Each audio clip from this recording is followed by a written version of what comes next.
Отдых на природе. Если в ближайшие выходные вы собрались за город пожарить шашлык, не забудьте захватить солидную сумму. Такой отдых теперь может обернуться внушительным штрафом и даже уголовным делом. Новые правила опубликовал Рослесхоз. Согласно документу, сегодня в наших лесах бесплатно можно только гулять. Все остальное за деньги. Поговорить о нововведениях мы решили с нашим экспертом. В студии на Московской у нас адвокат Виталий Крикун, ну а рядом со мной Динар Дусалиева. Динар, я смотрю, Виталий Алексеевич у нас так основательно приготовился. Да, Ирина, он сегодня у нас пришел в студию не с пустыми руками, а с биноклем, видеокамерой и искусственной веточкой дуба. Но об этом попозже. Хорошо, так что же теперь можно делать в лесу, а чего нельзя? За что штраф-то будет? Жесткие ограничения действуют в основном в пожароопасный период. Как раз такой у нас и наступает в области. А вот за что конкретно могут выписать штрафы инспекторы лесного хозяйства, нам и расскажет Виталий Алексеевич. Министерство природных ресурсов не издало приказ, но он готовится, запрещающий перемещаться в лесах Саратовской области на транспортных средствах, запрещающий выжигать траву и разводить костры.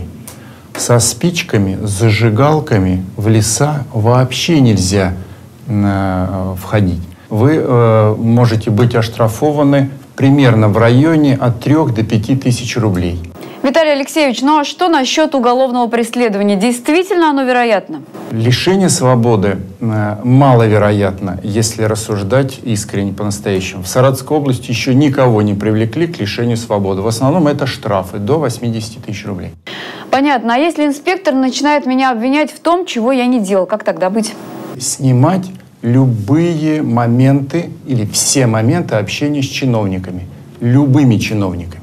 Если от начала до конца этой встречи вы заснимете весь этот разговор, и вы будете вести себя корректно, задавая вопросы, не соглашаясь с требованиями, а затем будете разбираться с этим, у вас будет доказательство вашей правоты. Так вот для чего вы принесли камеру. Да, бинокль для того, чтобы высматривать приближающихся инспекторов. Шутка. Спасибо.